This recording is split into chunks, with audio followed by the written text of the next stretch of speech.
And angel blessings to everyone. Our show today is called Change Your Life and Live Your Passion. Our guest today is Dianne Bischoff James. Now, Dianne transformed her life, losing 55 pounds, ridding herself of depression, conquering numerous debilitating health problems, and launching an acting career, all after turning 40. She now works as an empowerment coach to help others recognize their own personal power and potential, and educates her private clients to manifest and transform their hearts, minds, and bodies for optimal, authentic living. Dianne Bischoff James is a life reboot expert and a dynamic motivational speaker who encourages people to create a reality that is prosperous, deliberate, and meaningful. In the beginning, despite her business success and winning awards in marketing, Dianne felt a great personal unrest. At 40, she embarked on a journey to find her heart and passion for the dramatic arts. Over the course of 8 years, she became an actor with numerous film, television, commercial, and industrial credits. She rebooted her life by utilizing her business acumen and modern metaphysical skills to battle depression, weight loss, divorce, life cougar dating, physical afflictions, the recession, and an encore career, and even the death of a loved one. She is the author of The Real Brass Ring, a best-selling novel which has won 2 international awards and was chosen by Aspire magazine as a top 10 book for 2015. We're going to talk to Dianne today about how you can change your life and live your passion. Welcome, Dianne. Oh, thank you so much, Lisa. I am so happy to be here today. I'm so excited to have you, to actually have someone who's gone through so much in their life and walked down a path of, I think the American dream, and going out there and, going to school, doing the right thing, and coming out with a career, having a wonderful family life, and have all the material things that people are looking for in the American dream, and then saying, hey, this is something that I don't know if I want to do, and change your life, and then reboot it and live your passion. So why don't you tell us a little bit about your story and how you got to live your passion? Okay, well, I totally agree with your synopsis. It was all about the American dream for me originally. My father was very strong, German background and ex-military, and he had said when we were growing up that if you do one of these 4 things, you're going to be happy. He said you can be a doctor, a lawyer, an accountant, or an engineer. He said if you pick one of those 4 things, I think you can relate to maybe one of them, Lisa. Yes. One of those 4 only. Yeah, and that's it. Of that, that's your pool. And so I have one brother who's a doctor. I have a brother who is a lawyer. And I decided, oh, no, I'm going to be this big rebel. So I went off and I developed a career in marketing, but all my clients were engineers. So I kind of did the little one-off, and I was like, oh, I'll show you. So, yeah, it was almost okay. It was pretty much okay. I think that's good enough. That was bold. That was my big, bold move. Mm-hmm. And so what I did is I followed all those rules. I was like this great little soldier. I did everything everybody told me to do, got the big house, had the very, the expensive car, the expensive shoes. I had a Prada bag when it was in. Nice. Yeah, it was cute. But, so I kept pursuing all the stuff. And I was even told that you had to get married by a certain point. Really? By your father? Yeah, they drilled in this message. Oh, my gosh. Yeah, by 28, you better have this whole thing sewn up. Get yourself together, and then you're supposed to have all these kids. And when you have the kids, did he give you how many kids you had to have to? No, he was a little less specific on that. More flexible there. Yeah. But it was assumed that you, of course, would have a family and then helicopter over everybody and make sure everybody's doing. And you're supposed to do this as a mom, as a mother, as a working woman, and do it all. And I assume do very well. Right? Well, and that's a lot of pressure. We were the first generation that they were telling us this is back in the 80s, you can break that glass ceiling. So our instructions were, you can bring home the bacon, fry it up in a pan, and never let him forget he's a man. Do you remember that commercial? Oh, yeah. an oldie Wow. but a goodie. And I was listening, took it all in and thought, oh, wow, make all kinds of money, take care of everybody else, make sure there's food on the table. You probably have to cook it yourself. And then, make sure your guy's happy. Yeah, I bet a guy couldn't do all that. No, really, right? No, seriously. And so I think we were the first group that came out, because the women were, this is after the war, after women were getting into the workplace. I remember and that, careers. right? After the 60s, when the liberation and we're all equal, and but you can have it all as mom and I guess CEO. Exactly. CEO, but make sure the house is perfect and you're also the person there, coaching I coached cheerleading, coached volleyball. I can't even play volleyball, but I was coaching it. All the meetings. And so, that was the model, and I made sure I followed it. And then on my 38th birthday, and this is, after I had a bunch of kids and the house across from the lake and the whole thing, I had two people tell me in the same week, oh, you have to go see this woman. And her name is Sonia Choquette. And, back in the day, she was still emerging. She'd had a book or two out. Now she has, I don't even know how many, 10, 14, 15 books. And she was doing readings. She's a psychic and a healer. She was doing readings in her home in Chicago. And I thought, well, that was kind of weird. Wow, in her home still, huh? Yeah, in her home. So it was. I mean, now you can't. It's very hard to get a reading with her. I don't know if she does them in her home, but yeah, she's very, very big author. Yeah. She is, and she's very well known. And she was seeing people personally. Now I think it's more on the phone. It's on the phone. I actually had a reading with her too. She's awesome, but it's only on the phone, and it's very expensive. Very expensive. Yeah. Well, back then it was pretty reasonable for. Wow, you actually got to see her. That's so cool. But I didn't know what to expect. I really thought she was going to say, okay, you've got it, girl. Everything's cool. Did you believe in all this stuff at that time? I had been following metaphysics before I even knew what it was called. So I have always been attracted to it, even as a kid. But this was like your first reading?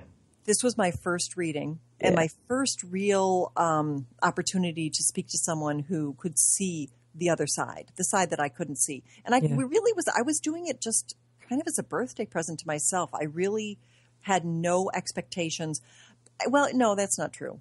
I had an expectation that she was going to say, just continue on, go for it, you're doing great, and kind of give me a high five. That's what I thought she was going to say. Make you feel good, right? Yeah.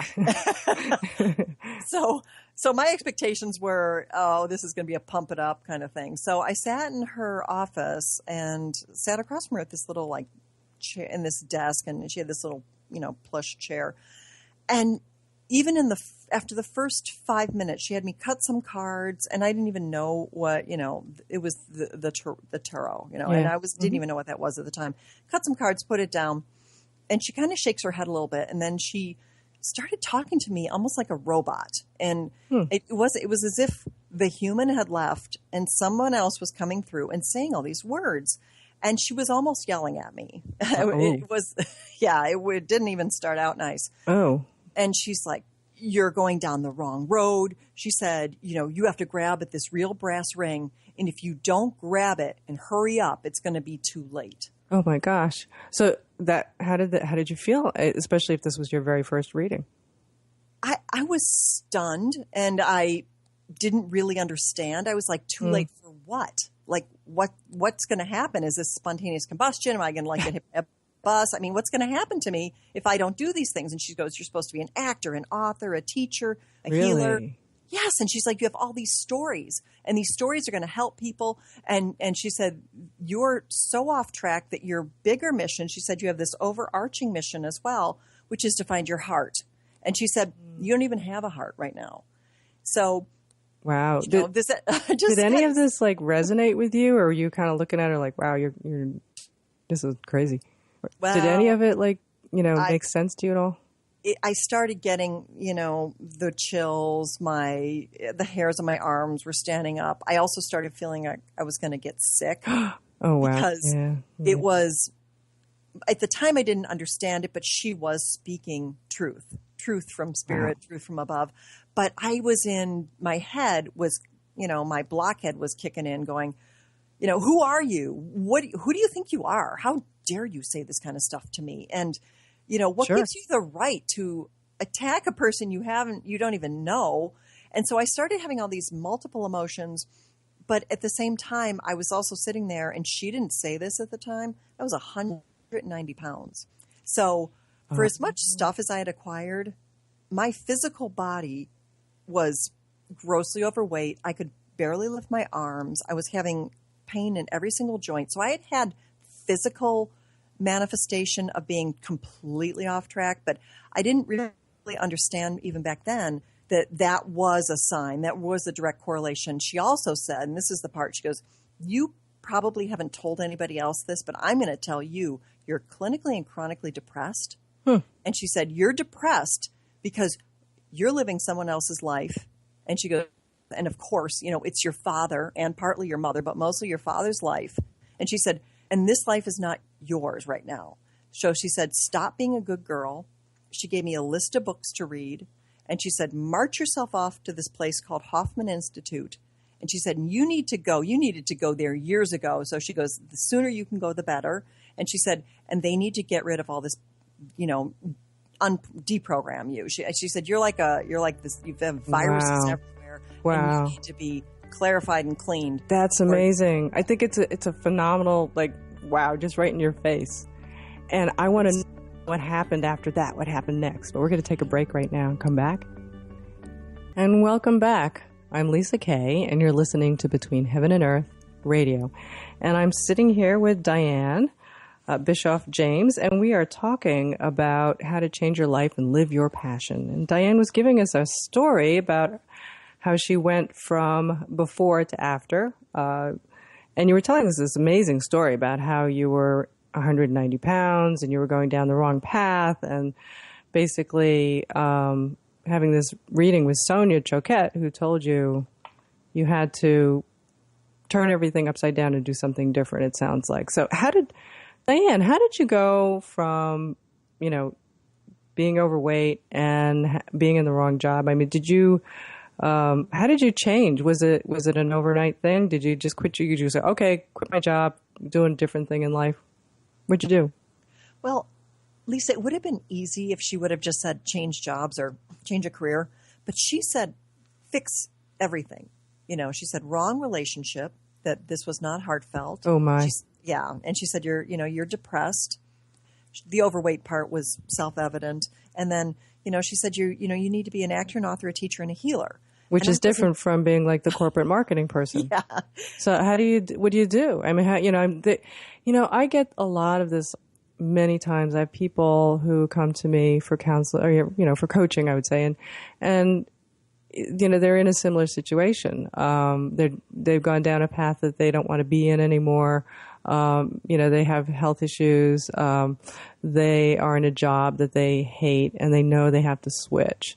So it sounds to me like you knew that inside. And so what were some of the, how do you get your mind around that and change? What was the first thing you did?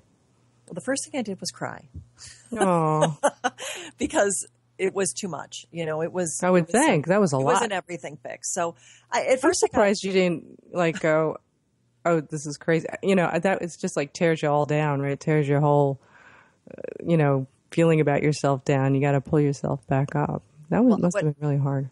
I actually learned to honestly respect my tears and I respect the tears of others. I also, when I coach, a lot of people cry when I first start to work with them, because that just really tells you that you're on the authentic, you're talking truth. If tears come, you're speaking truth and you're speaking about hurt. And the hurt was that it was just, I was following messages that were not real and I needed to make all these shifts. So once I passed through that initial shock, it was almost like a post-traumatic shock.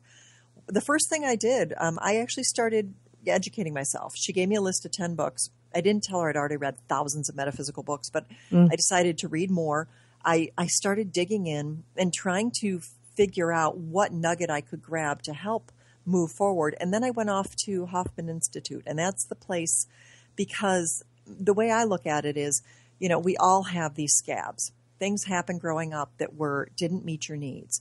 Maybe you weren't nurtured. Maybe somebody didn't just give you the love that you needed when you needed it. It could even just be as simple as you didn't get the answer that you were looking for from your parents one day when you said, my bike broke and I fell down and hurt my knee. And somebody's like, oh, you're fine. Well, whatever that was that hurt you remains. If it's a big hurt, it remains as trauma. Oh, yeah, we hold on to it. Could you tell us a little bit about the Hoffman Institute and what that is? Well, I call it, it's basically spiritual boot camp. You go for 7 days. It's in California. 90,000 people, probably close to almost 100,000 people have gone through so far. And for 7 days, you work on everything, every message that came in that wasn't real from mother, father, or any, leadership figures in your life usually. And it's usually very young because we get programmed. Even according to Piaget, we are in two different, we're in a couple modes until we're almost 12 years old. We're in concrete operations, which means everything comes in as fact. The filter isn't in place to actually take the information that came in and to sort through and go, oh, that's hooey. That wasn't me. You can't do that. It comes in as real. So they take everything that came in and they get rid of it. And it's like the onion. If you have maybe 12 layers, pretty much in 7 days, you get through maybe 10 of them and it's gone. So I had a steamer trunk full of bad messages, hurt, pain, things that I had learned that were not real, were not me.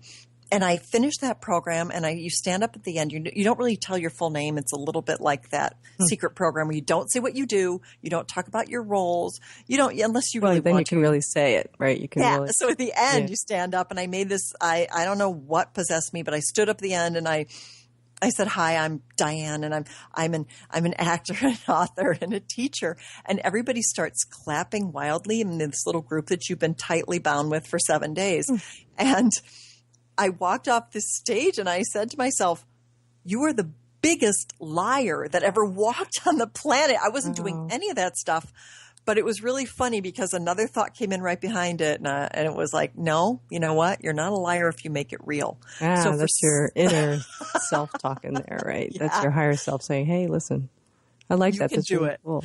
And so I shifted. I got back and the first thing I did was went for an audition.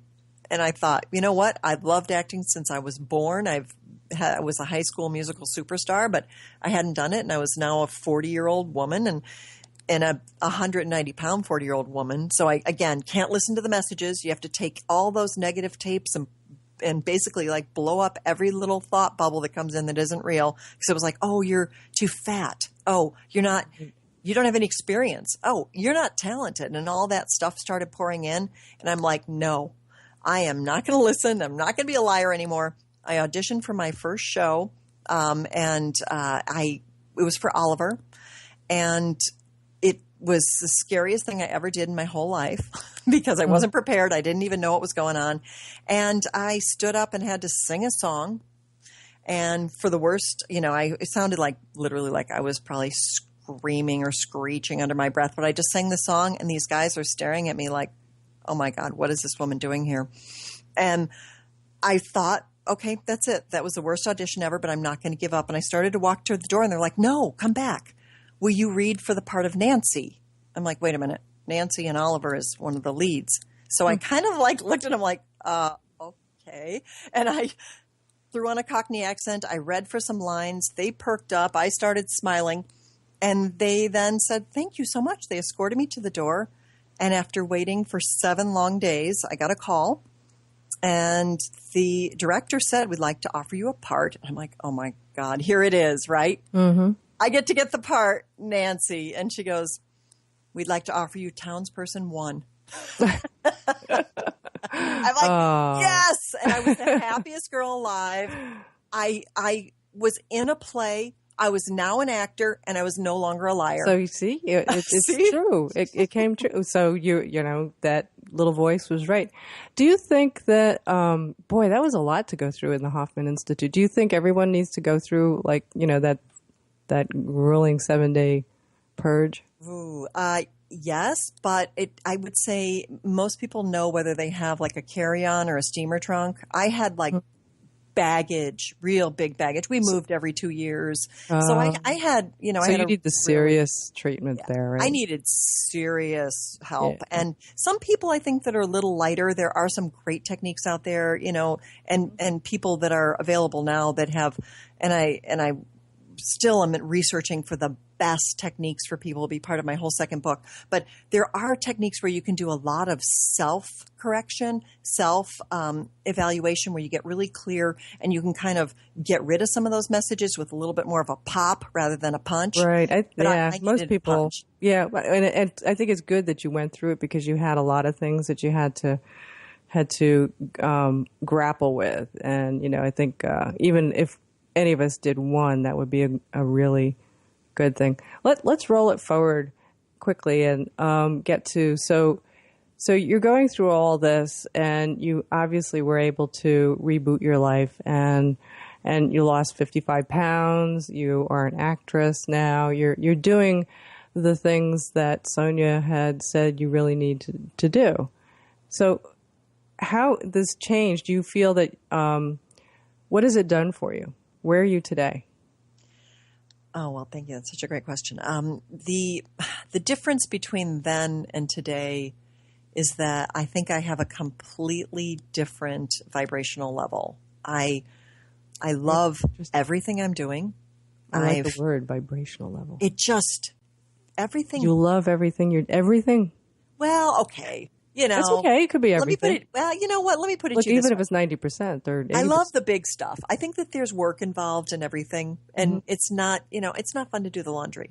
Okay. And I don't like going to the grocery store, but I do want the kids to eat. And somebody's got to go get it. So, I mean, there's ways to make almost everything fun. But I think one of the things I did is I put together these 14 rules for happy living. It's part of the book. It's part of the real brass ring.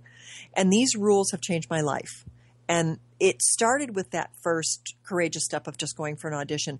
But they're very simple shifts. And everybody can do these because most of us have been programmed that you don't get to enjoy, you really don't like your career. You just work till you retire. A lot of us don't really take a look at where our level is on resonating with happy versus resonating with, right, just tolerating, or actually really below the line, which is actually depressed, which is where I was functioning. Or you can function way above the line, which is crazy, angry all the time, road raging. And so what I try to do, and one of the rules is to manage your wave. And we're beings of light, and that's where the vibration comes in. And if you kind of could draw like a straight line in front of your nose, there is literally this nice little wave that goes up and down, just like sound waves, light waves. They all have different frequencies, but they're all just waves. And what I try to do is to stay towards the center of that line, which is to keep your wave really nice, kind of calm. Well, that's where you want to be, right? Yeah. You don't want to be too low. High is nice, but you certainly don't want that depression. So would you say you were able to eliminate that depression? Yes. The depression is gone. And a lot of that had to do with, there's a bunch of different tricks. I would say some of us just have low serotonin. So I've had to really be conscious of the fact that I need to get sunlight. Even in the winter, it's hard because, which I think kind of gets into the physical thing. So you were able to, how did you deal with that? How did you get that to happen for you? Better health? Part of it is just really being aware that it has a whole lot to do with what we put in your mouth. So I do the juices. I make sure I get kale and spinach as an apple and watermelon. That's my little drink. Did it take you a long time to lose the weight? Okay, Lisa, this is the weird part. It pretty much fell off. How long? It took about 3 months. Wow. I was dancing on stage. Are you serious? 3 months? I was on stage dancing every night doing this play. Because you were doing what you loved. Because it was so much fun. It was so much fun. And you were happy, right? Yeah, so you don't have to eat to make yourself happy. You were doing things that you were happy, that were making you healthy. And when you are resonating on that wave, the weird thing is the other parts that you don't care for do fall away. Absolutely. That your story is such a wonderful story. I think what our listeners are going to be listening for is, what are the little things that you did? What were or maybe the big things, or maybe the process that you went through. We'll talk about that when we come back from break, and we'll let our listeners know how you can go out and help them. So we're going to be right back. Back to our discussion, and we're talking to Dianne Bischoff James about how she changed her life, and now she is living her passion. So, Dianne, I was thinking during the break about, I wanted I wanted you to share how you can help people learn how to get where you've gotten, which is like riding the wave, as you put it, getting out of that, the sadness or the depression, and now being on the level of, happiness all the time. So what are some of the things that you do to help people in that arena? Well, the 14 rules are the fundamental rules that have helped people shift. Private clients, and I do tour also. I go to quite a few of the expos. And so we're going to be at one coming up, June 6th and 7th. We're going to have actually a life reboot workshop, and that's in Tinley Park, Illinois. And then I have an entire schedule going to, I think, 4 or 5 different states between now and the end of the year. And these workshops, we have the chance to not only learn about the rules, learn the fundamental practice of the rules and how to employ them in your life, but also just a lot of really good techniques that people can use. And these are the 3 basic phases: the getting clear, which is finding out and reconnecting with your authenticity, and then to get going, which is the action part. That was the showing up, just showing up wherever it is you need to do to take these first steps. And then comes the get happy part, because once we get that resonant value really high and consistent, the happiness is there. It has a lot to do with the fact that very often people are not finding and experiencing their true self. So one of the techniques that's in the rules is about speaking your piece. And it's just a great thing to practice. And it does take practice for many of us, Lisa. It's just not something that I was trained to do originally. I always say my family has a rug in the middle of the family room, and it's 20 feet tall from everybody's swept messages, secrets, whatever. Under the rug?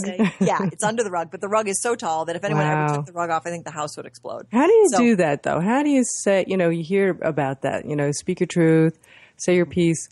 How do you do that without, because sometimes what conjures up an image when I hear that is, people just sort of saying things because they do need to get it out, but then it comes out a little too raw, and it ends up, and somebody who's sensitive like me, wouldn't want to hurt somebody else. So how do you do that? How do you say your piece without, at the same time keeping the peace? Let's put it that way.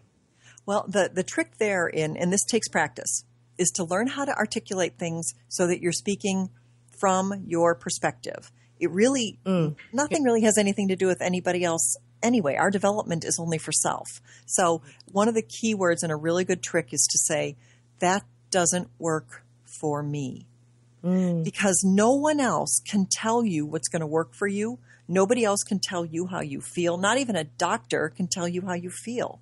Right. So when you really start getting in touch, and I actually take a step back very often when people say, will you come and do this charitable event? I will usually take a step back and ask myself and put that, like you have a yes and a no button inside your head.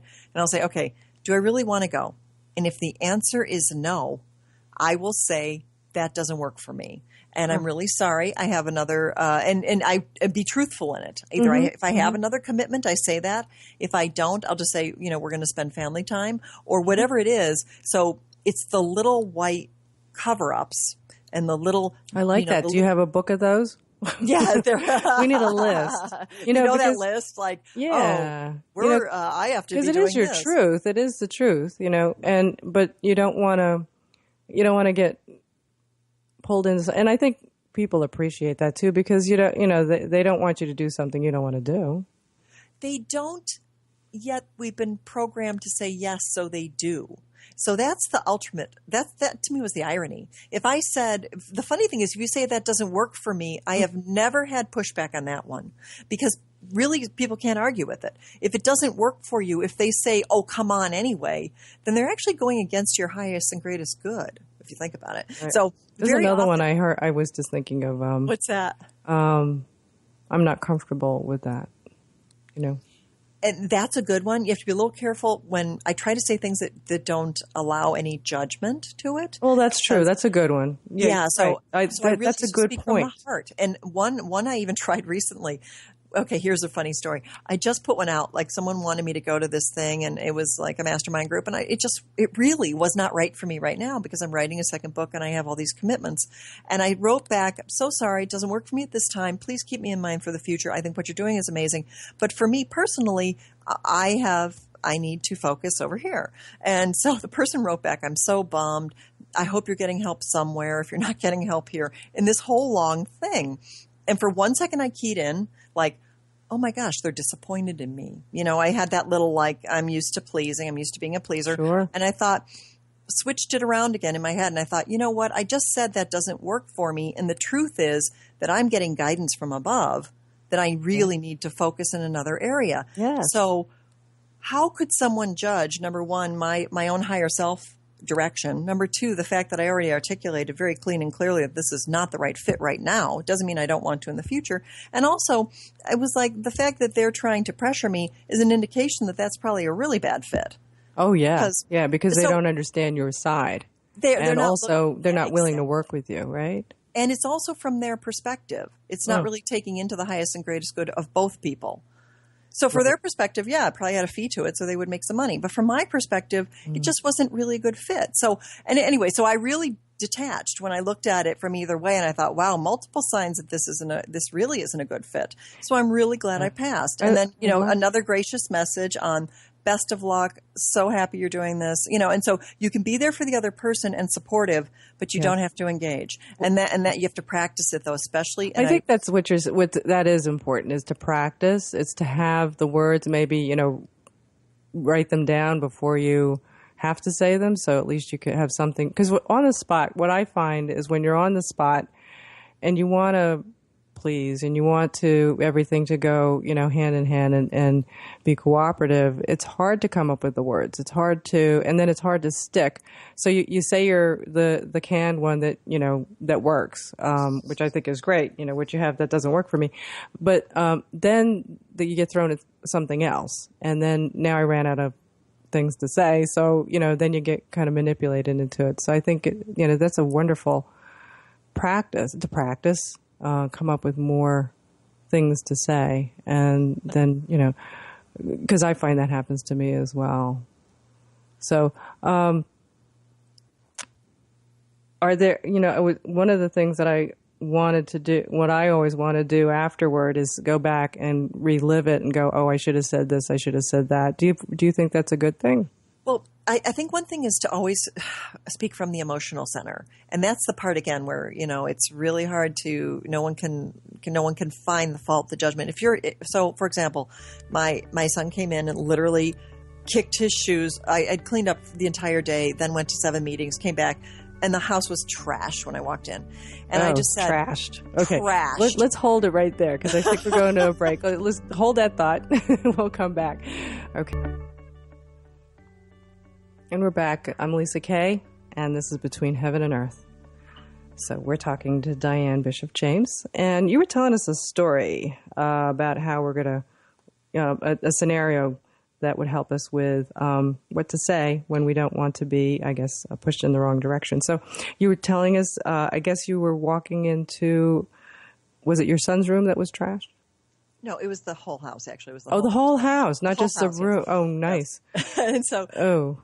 And one of the keys, and this is another one of the rules of the 14 rules, is, pay attention to radar. Okay, well, mine was going off like beep, beep, beep, beep, beep, beep, beep. And I thought, okay, normally I could go rage a hall on your this radar. thing. So this is your inner conscious, your inner voice saying, hey, hang on, listen, right? Yes. It's okay. When you get that, for me, it's a twist at the gut. For everyone has a different place where it probably hits, but mine very much is solar plexus, and it just twists and it starts to say, okay, this is completely not right.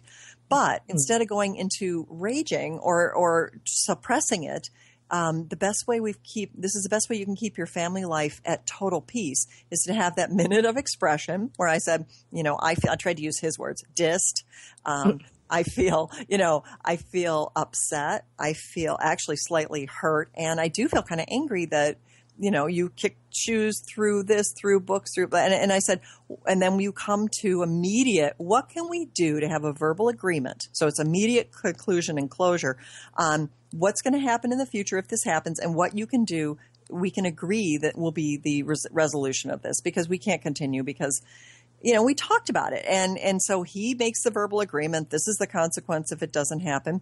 And the funny thing is that the pressure cooker never builds up. So we have like a family here. Now, how old was your son at the time? 12. Ah, okay. 12. So see, that's an interesting dynamic. No, you know, because I think, you know, and I have a 17-year-old now, but you really have to listen to that part of you that stops and says, okay, don't blow up, because the younger your child is, the more you have this, you know, it's easier to just blow up when your child is younger. So yeah, it takes a lot, right, to stop yourself and say that, and allow them to also see you as more of a in control and more mature parent, right? And then they'll model it. And that's the beauty. So the next generation can model this family life where it's peaceful. Now, granted, things don't always happen the way you want them to happen, but it's the peace that comes from being able to say in the moment, speaking your piece, saying, you know, I was dissed, I was this, I was that. And I like to jump straight to what can we do together, where we either get a verbal or a written. Sometimes I make them do written agreements with me. And then we actually have an agreement. And then your expectations are clear and the consequence. So you skip all the stuff that gets bubbled up. You don't have to stuff.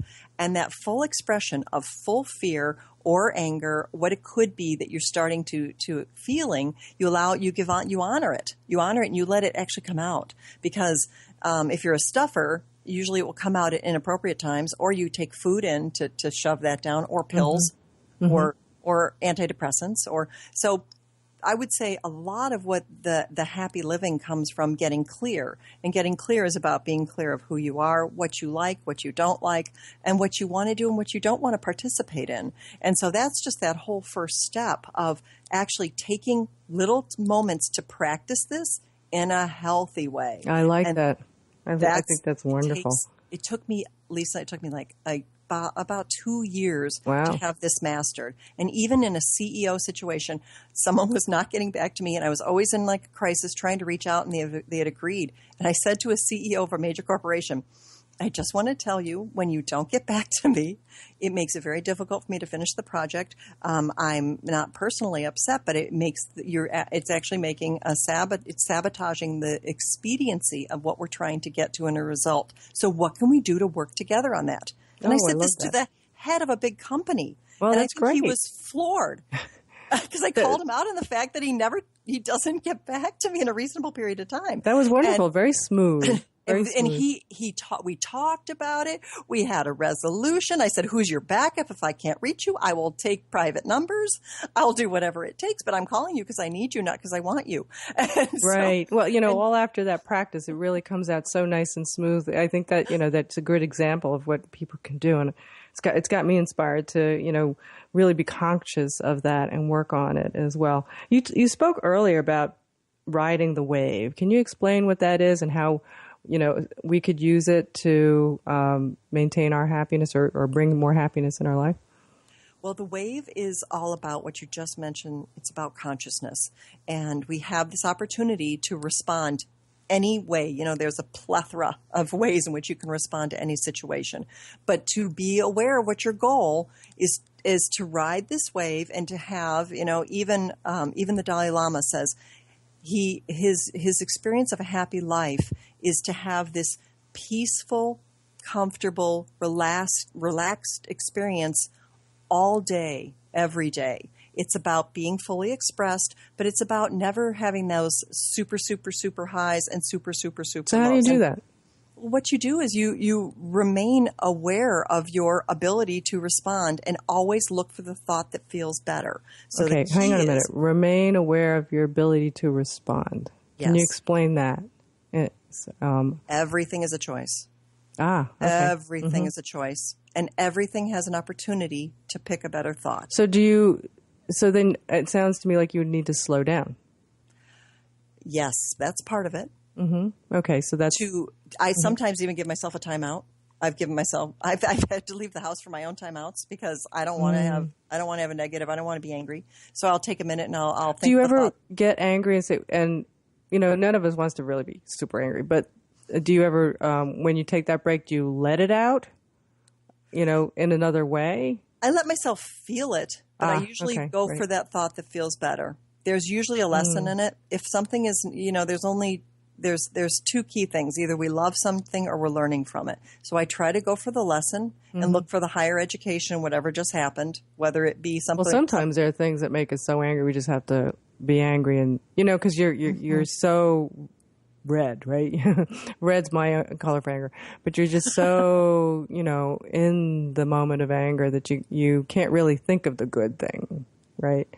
So what do? Just kind of let that happen, and then in practice, how do you come off of that? In practice, honestly, I don't get to the high red very often. I make bubble up to a pink sometimes, but I don't get to the red because I'm aware that I don't want to respond that way. And I another quick story. Holiday wasn't going right. All these things were falling apart. I was getting so angry because I had to do 2 holidays in a row with sit down for 12, and it wasn't even 3 weeks apart. And I started snapping at people, my kids and the family, while the Christmas Eve. And so I realized that I was really misbehaving. I was misbehaving. And I gave myself a timeout. So 10 o'clock at night, I went out to the lake, and it was like 20 below zero, and I didn't care. It's in Lake Michigan, and I sat down there with 5 coats on. 20 below zero. Yeah, it was. You're brave. It was cold. Well, we exaggerate here because. I'm serious. I bet it was. That's cold. But I was sitting there, and I said to myself into the water, trust me, I'm the only one out on Christmas Eve doing this. Yeah. And I said, this isn't the way I want to behave, and I had this epiphany. I took that time out and the thought came over and it said, you get to create the Christmas you want. Oh, wow. Beauty. You're right. I came in, I apologized. I said, Mom's been angry. I'm talking to myself in third person, but I was like, I'm acting the way I don't want to. I'm so sorry. I yelled at everybody. I'm angry because I feel like a doormat. I did 2 holidays in a row, and I didn't want to do the second one. Back to saying peace, right? I'm inauthentic with me. And everybody calmed down. They were like, thanks, Mom, for saying that. We could tell you were really edgy. And I'm like, what can we all do together to I get love through that. That's great.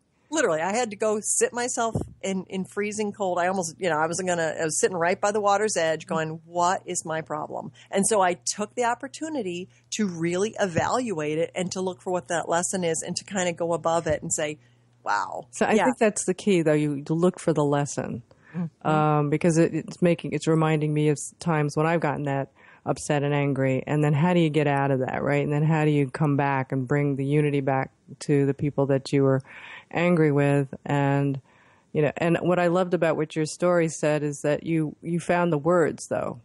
You found the right words to say, which was not just saying your piece, but got your point across, and at the same time, didn't sound like it didn't make you feel like the victim or the person who is angry. It's just stating the situation.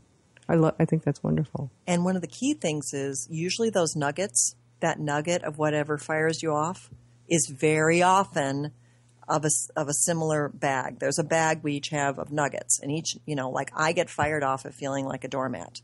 Sure. I get fired off when other people don't contribute. I know those are my hot buttons. And what I find is whenever I am way fiery and crazy into the red, it's because one of those got hit. And so being aware of yourself and knowing that that's your lesson, that it's about, for me, it's about communicating to the point where other people contribute. I think it's important to know yourself. Yeah. And I think that's what that moment of being by yourself does, is it helps you go back and do that introspection and look at yourself and say, okay, these are my hot buttons, and that's why, that's why I got crazy. Do you, so these are things that are part of your book. Yes. Yes. And more importantly, I think, coming up in your new book, but also the work that you do with people, correct? Yes. And so if we let people go, we're going to we're coming up to the end here, so I wanted people to know where they could reach you at your website, liveyoureverything.com, Live, your, Your, everything.com. And you can find Dianne there. Dianne, thank you so much for joining us today. You were awesome. Oh, thank you. This has been so much fun. It was fun. Thank you for having me. I loved having you on. You'll have to come back when your book is out, or even before your book is out. You know, and maybe we'll be out there on the expo circuit, seeing each other, and help changing people's lives, which is what you're doing. I think it's great. Thank you again. The book is The Real Brass Ring: Change Your Life Course Now with Dianne Bischoff James.